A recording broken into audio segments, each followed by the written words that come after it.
વિદ્યાર્થી મિત્રો, આપણે વિકલન, સાતત્ય અને વિકલન એની વાત કરી. હવે આપણે સમય પ્રમાણે અત્યારે હાલ એ ચેપ્ટરને પૂર્ણ કરી નવું ચેપ્ટર શરૂ કરીશું. આગળ ઉપર સમય હશે તો આપણે એમાં વધારાના અઘરા એવા એક્ઝામ્પલ્સ ગણીશું. હાલ આપણે નવું પ્રકરણ ચેપ્ટર 6 વિકલિતના ઉપયોગો. આપણે આગળના ચેપ્ટરમાં જે વિકલિત મેળવ્યું વિધેયનું, એનો ઉપયોગ શું છે તે આ ચેપ્ટરમાં જોઈશું.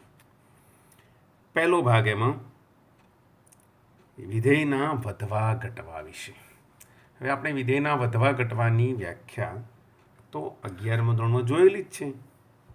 આપણે જાણતા હતા કે ભાઈ સાઇન વિધેય પહેલા ચરણમાં વધતું છે, કોસ ઘટતું છે, સાઇન બરાબર fx બરાબર 10x તો 0π/2 એટલે પહેલા ચરણમાં વધતું છે, π/2 થી π બીજા ચરણમાં વધતું છે, ત્રીજા ચરણમાં પણ વધતું છે, ચોથા ચરણમાં પણ વધતું છે. આવું બધું જોયેલું.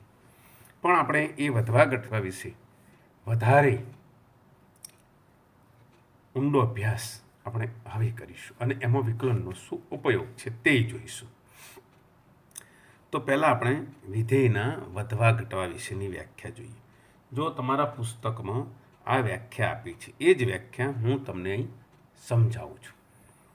અહીં જો પૂરેપૂરું વંચાય નહીં તો પુસ્તક લઈને જ બેસું, તેમાં કાઢો વધતા ઘટતા વિધેયની વ્યાખ્યા અને જુઓ. ધારો કે વિધેય f એ i બરાબર ab પર વાસ્તવિક વિધેય f વ્યાખ્યાયિત છે. અહીં i છે એ અંતરાલ છે ab. જો x1 લેસ ધેન x2 એમ તો fx1 is less than or equal to fx2 for all x1 x2 belongs to i. જે આપણે આ અંતરાલ લીધો એ અંતરાલના કોઈ પણ x1 x2 માટે x1 less than x2 implies fx1 less than or equal to, જોજો અહીં fx2, તો f એ b પર વધતું વિધેય છે. જો x1 less than x2 implies fx1 less than fx2, માત્ર લેસ ધેન, ઇક્વલ ટુ નહીં. આ બહુ ધ્યાન રાખવાનું છે. અહીં જે ઇક્વલ ટુ હતું એ નહીં, fx1 લેસ ધેન fx2, તો f એ b પર ચુસ્ત વધતું વિધેય છે. આમાં આપણે બે ભાગ પડ્યા, વધતું અને ચુસ્ત વધતું. x1 less than x2 implies fx1 less than or equal to fx2, તો વધતું. x1 less than x2 implies fx1 માત્ર લેસ ધેન fx2, તો ચુસ્ત વધતું. એવું જ વાત આપણે ઘટવા વિશે કરવી છે. જો x1 less than x2 implies fx1 greater than or equal to fx2, એટલે અહીં બદલાઈ ગયું છે, લેસ ધેન ને બદલે ગ્રેટર ધેન. પેલામાં લેસ ધેન જ ચાલુ હતું. x1 less than x2 implies fx1 greater than or equal to fx2 for all x1 x2 belongs to i, તો f એ b પર ઘટતું વિધેય છે. અને x1 less than x2 implies fx1 greater than fx2, અહીં equal to નથી, આમાં આટલો જ ફરક છે, તો f એ ચુસ્ત ઘટતું વિધેય છે. આ વ્યાખ્યા ખાસ યાદ રાખવાની છે. આપણે આ વ્યાખ્યાને ધ્યાનમાં રાખી અને આગળ કામ કરવાનું છે. હવે પ્રમેયની વાત આપણે કરવી છે કે વિકલનના ઉપયોગથી આપણે વિધેય વધે છે ઘટે છે કેવી રીતે નક્કી કરવું તે.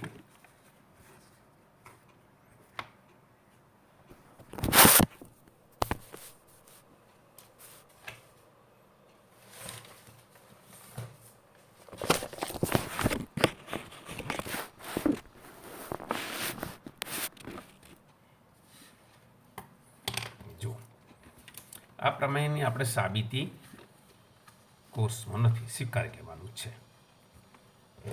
પ્રમેય આ પ્રમાણે છે. ધારો કે વિધેય f એ અંતરાલ ab, સંવૃત અંતરાલ ab પર સતત અને વિવૃત અંતરાલ ab પર વિકલનીય છે. આ પણ પ્રમેય તમારી બુકમાં છે. જો થોડુંક ઓછું વંચાય કેવું હોય તો બુક જોડે રાખજો. જો પ્રત્યેક x નો માટે f' ગ્રેટર ધેન 0, તો f એ b પર ચુસ્ત વધતું વિધેય છે. ક્લોઝ ઇન્ટરવલ એ બી પર. ગ્રેટરને બદલે લેસ ધેન 0 હોય તો ચુસ્ત ઘટતું વિધેય છે, અને એફ ડેશ એક્સ બરાબર 0 હોય તો એફ એ અચળ વિધેય છે, વધતું કે ઘટતું નથી. ફરીથી for all x belongs to A માટે F dash x greater than 0 હોય તો એફ એ બી પર ચુસ્ત વધતું વિધેય છે, f dash x less than 0 હોય તો ચુસ્ત ઘટતું વિધેય છે, અને એફ ડેશ એક્સ બરાબર 0 હોય તો એફ એ બી પર અચળ વિધેય છે, એટલે કે વધતું પણ નથી ઘટતું પણ નથી. હવે આપણે આ પ્રમેય પર આધારિત એક્ઝામ્પલ્સ જોઈએ. તો જુઓ,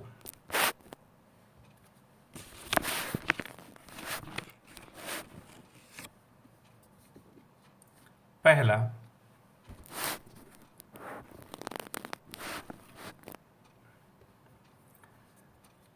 ઉદાહરણ લઈએ. એફ એક્સ બરાબર 3x + 17. 6.2નો પહેલો દાખલો છે.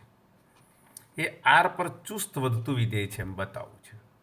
ચુસ્ત વધતું વિધેય આખા આર પર બતાવવા માટે આપણે શું બતાવવું પડે કે આરની કોઈ પણ ઘટક આગળ f dash x greater than 0 હોવું જોઈએ. For all x belongs to R f dash x greater than 0 હોવું જોઈએ. એફ ડેશ એક્સ બરાબર 3xનું 1, 17નું 0 એટલે 3 થયું. આમ એક્સ ગમે તેલો હવે તો અચળ વિધેય થઈ ગયું. એક્સ ગમે તેલો આની કિંમત 3 એટલે કે ગ્રેટર ધેન 0 જ મળે છે. આમ for all x belongs to R f dash x greater than 0 માટે પ્રમેય પ્રમાણે એફ એ આખા આર પર ચુસ્ત વધતું વિધેય છે. બીજો દાખલો જોઈએ, સીધો 5મો. એફ એક્સ બરાબર 2x³ - 3x² - 36x + 7 કયા અંતરાલમાં ચુસ્ત વધે છે અને ચુસ્ત ઘટે છે તે નક્કી કરો. પહેલાં તો આપણે એનું વિકલિત મેળવીશું, પછી વિકલિત જ્યાં ગ્રેટર ધેન 0 હોય ત્યાં ચુસ્ત વધતું, લેસ ધેન 0 હોય ત્યાં ચુસ્ત ઘટતું. ચાલો કરીએ વિકલિત મેળવીએ આનું. એફ ડેશ એક્સ 3 × 2 6, 3ની એક ઓછી એટલે x² ઓછા 3 × 2 6x ઓછા 36. 6 સામાન્ય લઈએ તો x² ઓછા x ઓછા 6. હવે એના બે ભાગ પાડીએ તો આવા 6 કૌંસમાં x + 2 x - 3, 6 કૌંસમાં x - -2 x - આવું એટલા માટે કરીએ કે હવે આપણે આની કિંમત ધન છે કે ઋણ છે તે નક્કી કરવાની. 6 તો ધન છે જ. હવે બધો જ આધાર x + 2 અને x - 3 પર છે. બંનેની કિંમત અલગ અલગ મળશે. ક્યારેક બંનેની ધન હશે, ક્યારેક બંનેની ઋણ હશે, એકની ધન એકની ઋણ, એટલે આ બધું જોવું પડશે આપણને આમ તો ખ્યાલ આવી જ જાય કે આની કિંમત x બરાબર -2 આગળ 0 હશે અને 3 આગળ 0 હશે. આના બે શૂન્યો છે, એક -2 અને 3. પહેલાં તો આપણે એફ ડેશ એક્સના શૂન્યો નક્કી કરી દેવાના. આની કિંમત શૂન્ય ક્યાં થાય? શૂન્ય સિવાયના ભાગમાં પછી એ ધન કે ઋણ હોઈ શકે. હવે આપણે અહીં બે શૂન્યો મળ્યા, એક -2 અને 3. તો આપણે 3 જગ્યાએ અભ્યાસ કરવાનો રહેશે. હવે આ બહુ ધ્યાન રાખજો. -2થી નાના, -2 3ની વચ્ચે અને 3થી મોટા. આ 3 જગ્યાએ આપણે એનો ખાસ અભ્યાસ કરવો પડશે. પહેલાં ધારી લો કે x એ -2 કરતાં નાના છે. x એ -2 કરતાં નાના હોય તો x + 2 લેસ ધેન 0 થાય. -2 કરતાં નાના એટલે ધારો કે -3. ચાલો -3 આમાં મૂકો. -3 + 2 -1 એટલે ઋણ થયા ને. એમ એક ઉદાહરણ સમજવાનું છે કે x ઇઝ લેસ ધેન -2 તો x + 2 લેસ ધેન 0, અને x ઇઝ લેસ ધેન -2 તો x - 3 તો લેસ ધેન 0 થાય જ. આ જો ઋણ હોય તો આ તો એનાથી નાના છે. બંનેની કિંમત ઋણ થઈ, સમજો. તો બંને કૌંસ ઋણ છે અને બંનેનો ગુણાકાર છે, એટલે ઋણ ગુણ્યા ઋણ ધન થાય, અને આમ એફ ડેશ એક્સ શું થશે? Greater than 0. યાદ રહે, -∞થી -2માં એફ ડેશ એક્સ થયો ધન. બીજો મુદ્દો -2 અને 3ની વચ્ચે. જો x એ -2 અને 3ની વચ્ચે હોય, દાખલા તરીકે તમે 0 લો ને, તો x + 2 કેવું થાય? ધન. અને x - 3 કેવું થાય? ઋણ. આમ -2 less than x less than 3 તો x + 2 આ બાજુ લાવો તો ગ્રેટર ધેન 0, પણ x - 3 લેસ ધેન 0, એટલે એક ધન થશે અને એક ઋણ થશે. એક કૌંસ ધન, એક કૌંસ ઋણ, બેનો ગુણાકાર ઋણ. આમ એફ ડેશ એક્સ શું થયું? Less than 0. આમ ઓપન ઇન્ટરવલ -2 થી 3માં F dash x less than 0 છે. હવે બાકી રહ્યો ભાગ 3થી મોટા. x ગ્રેટર ધેન 3 તો x - 3 તો ધન થાય, x + 2 તો ઓલરેડી ધન થાય જ. હવે X minus 3 greater than 0, X plus 2 greater than 0, બંને ધન છે એટલે બે ધન ગુણ્યા ધન F dash x greater than 0. આમ 3 થી ઇન્ફિનિટી ઓપન ઇન્ટર 3 ટુ ઇન્ફિનિટીમાં F dash x greater than 0. હવે આપણે જાણીએ છીએ જે F dash x greater than 0 હોય ત્યાં ચુસ્ત વધતું, લેસ દેન 0 હોય ત્યાં ચુસ્ત ઘટતું. આમ આ અને આ પહેલા અને ત્રીજા એટલે કે માઇનસ ઇન્ફિનિટીથી -2 ઓપન ઇન્ટરવલ અને ત્રીજું એટલે 3 થી ઇન્ફિનિટી માં એફ ચુસ્ત વધતું છે, જ્યારે -2 3ની વચ્ચે એફ ચુસ્ત ઘટતું વિધેય છે.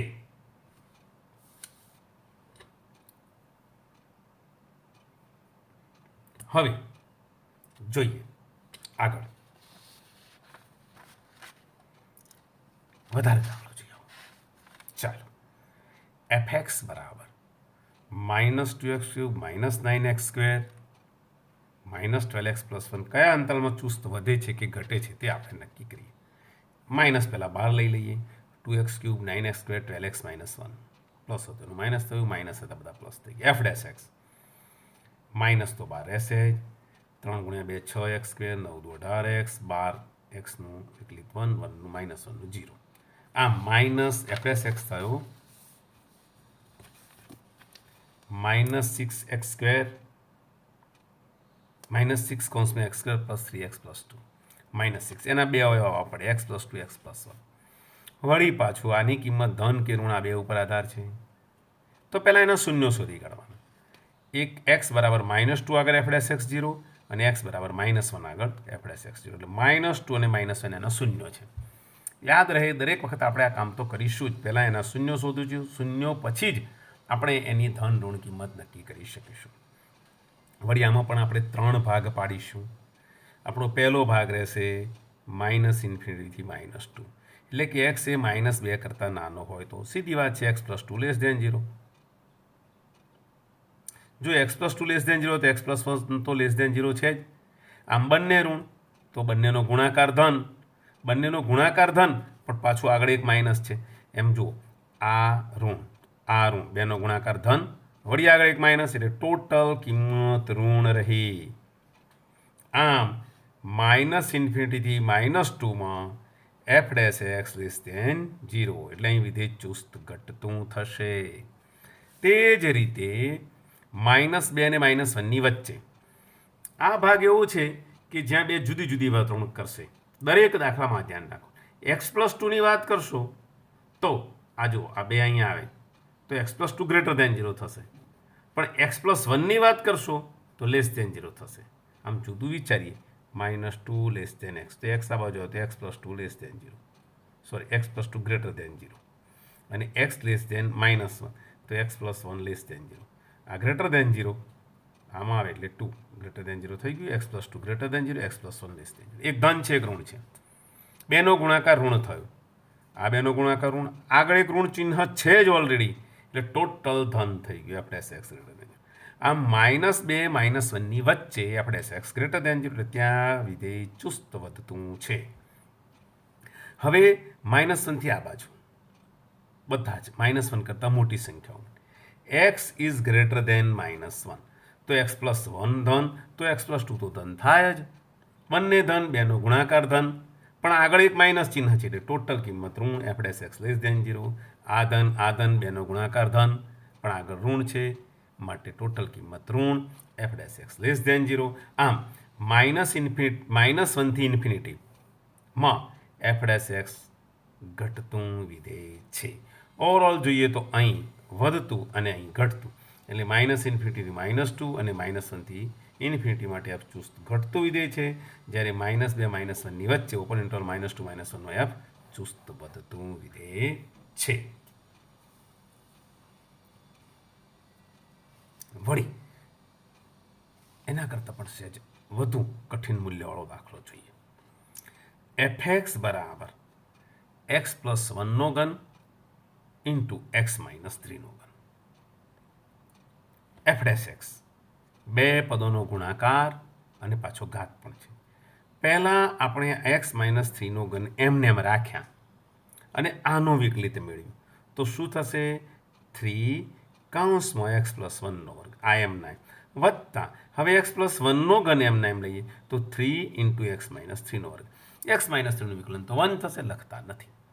હવે આ બંનેમાં જુઓ, એક 3 સામાન્ય છે, પછી એક્સ પ્લસ વનનો વર્ગ અહીંયા છે, અહીં ઘન છે એટલે એ સામાન્ય લઈ લઈએ. એક્સ માઇનસ થ્રીનો ઘન છે, અહીં વર્ગ છે એટલે એક્સ માઇનસ થ્રીનો વર્ગ સામાન્ય લઈ લઈએ. તો અહીંથી એક એક્સ માઇનસ થ્રી, અહીંથી એક એક્સ પ્લસ વન. આમ શું રહ્યું જુઓ, 3 કૌંસમાં એક્સ પ્લસ વનનો વર્ગ, એક્સ માઇનસ થ્રીનો વર્ગ, અને અહીં 2x માઇનસ 2 એટલે કે 2 કૌંસમાં એક્સ માઇનસ 1. એટલે આપણે આને આટલા ભાગમાં વહેંચી દીધું, એક્સ પ્લસ વનનો વર્ગ, એક્સ માઇનસ થ્રીનો વર્ગ, 2 ઇન્ટુ એક્સ માઇનસ 1. હવે આના પણ શૂન્યોની તો વાત કરી જ દેવાની. દાખલા તરીકે એક્સ બરાબર -1 તો એફ ડેશ એક્સ શૂન્ય, એક્સ બરાબર 3 તો એફ ડેશ એક્સ શૂન્ય, એક્સ બરાબર 1 તો એફ ડેશ એક્સ શૂન્ય. એટલે આપણે આના 3 શૂન્યો -1, 1 અને 3 આ 3 દર્શાવી દીધા. હવે પ્રશ્ન આપણું મેં કહ્યું એમ, હવે આપણે કેટલા ભાગ પડશે? -∞ થી -1, -1 થી 1 ની વચ્ચે, 1 થી 3 ની વચ્ચે અને 3 થી મોટા. એટલું તો નક્કી જ થઈ ગયું કે -1, 1 અને 3 આગળ વિધેય અચળ છે. એનું આપણે વધવા ઘટવા વિશે વાત કરી શકીશું નહીં, ત્યાં આપણે એક્સ 0 છે. પ્રશ્ન આપણો માત્ર -∞ થી -1, -1 થી 1 ની વચ્ચે, 1 થી 3 ની વચ્ચે અને 3 થી ∞ સુધી જોવાનો રહેશે. પહેલો ભાગ લઈએ આપણે -1 કરતાં નાના. તો યાદ રહે એક્સ ઇઝ લેસ ધેન -1 છે, તો એક્સ પ્લસ વનનો વર્ગ તો ધન જ થવાનો છે, કારણ કે એક્સ -1 હોય તો આ 0 થાય, બાકી તો આ ધન જ થાય. એક્સ માઇનસ થ્રીનો વર્ગ પણ ધન જ થવાનો છે. પ્રશ્ન એક્સ -1નો છે. હવે એક્સ લેસ ધેન -1 છે, એક્સ એ -1 કરતાં નાના છે, વળી એમાંથી એક બાદ કરીએ તો ઋણ જ થાય. જો એક્સ લેસ ધેન -1 હોય તો એક્સ -1 લેસ ધેન -2 એટલે કે ઋણ. F dash x less than 0. અહીં વિધેય ચુસ્ત ઘટતું વિધેય થશે. હવે -1 અને 1 ની વચ્ચે લઈએ તો એક્સ પ્લસ વનનો વર્ગ, એક્સ માઇનસ થ્રીનો વર્ગ, આ બે તો ધન જ થવાના છે. દરેક વખતે આપણે એવી રીતે લઈશું કે જેથી આ તો ધન જ થશે, કારણ કે એના શૂન્યો સિવાય બધે આ ધન થાય. હવે પ્રશ્ન તો આપણે એક્સ -1નો છે. -1 અને 1 ની વચ્ચે એક્સ હોય તો એક્સ -1 લેસ ધેન 0 થાય અને આપણે એક્સ લેસ ધેન 0 થાય. અહીં પણ વિધેય ચુસ્ત ઘટતું વિધેય છે. હવે પ્રશ્ન છે 1 અને 3 ની વચ્ચેનો. 1 અને 3 ની વચ્ચે લઈએ એટલે 1 પણ નથી, 3 પણ નથી, -1 પણ નથી, એટલે એક્સ પ્લસ વનનો વર્ગ ધન, એક્સ માઇનસ થ્રીનો વર્ગ ધન, વર્ગ છે એટલે ધન થાય. 0 એટલા માટે નહીં થાય કે આપણે -1 કે 3 લીધા નથી. હવે પ્રશ્ન વળી પાછો એક્સ -1નો. આપણે દરેક વખતે એક્સ -1 જ ચકાસવા પડશે. એક્સ -1 અહીં ગ્રેટર દેન 0, કારણ કે એક્સ એ 1 કરતાં મોટો છે, 3 કરતાં નાનો છે, પણ એક્સ ઇઝ ગ્રેટર દેન 1 હોય, એક્સ -1 ઇઝ ગ્રેટર દેન 0. આ બે તો ધન છે જ, આ એ ધન છે, આ એ ધન, એટલે બધાનો ગુણાકાર ધન ગુણ્યા ધન ગુણ્યા ધન ધનાધન ધન. F dash x greater than 0. બરાબર છે. અને ત્યાં વિધેય ચુસ્ત વધતું વિધેય થાય છે. 1 અને 3 ની વચ્ચે ચુસ્ત વધતું વિધેય છે, અથવા ઓપન ઇન્ટરવલ 1, 3માં ચુસ્ત વધતું વિધેય. એક્સ ગ્રેટર દેન 3, એક્સ એ 3 કરતાં મોટો છે એટલે એક્સ પ્લસ વનનો વર્ગ ધન થશે, એક્સ માઇનસ થ્રીનો વર્ગ ધન થશે, એક્સ -1 પણ ધન થશે, એક્સ એ 3 કરતાં મોટો છે એટલે આ એ ધન છે. F dash x greater than 0. આમ અહીં પણ વિધેય ચુસ્ત વધતું વિધેય છે. આમ પહેલા બે ભાગમાં એટલે કે -∞ થી -1 અને -1 થી 1માં ચુસ્ત ઘટતું, તથા બીજા બે ભાગ 1 થી 3 ઓપન ઇન્ટરવલ 1, 3 અને 3 થી ∞માં ચુસ્ત વધતું વિધેય છે.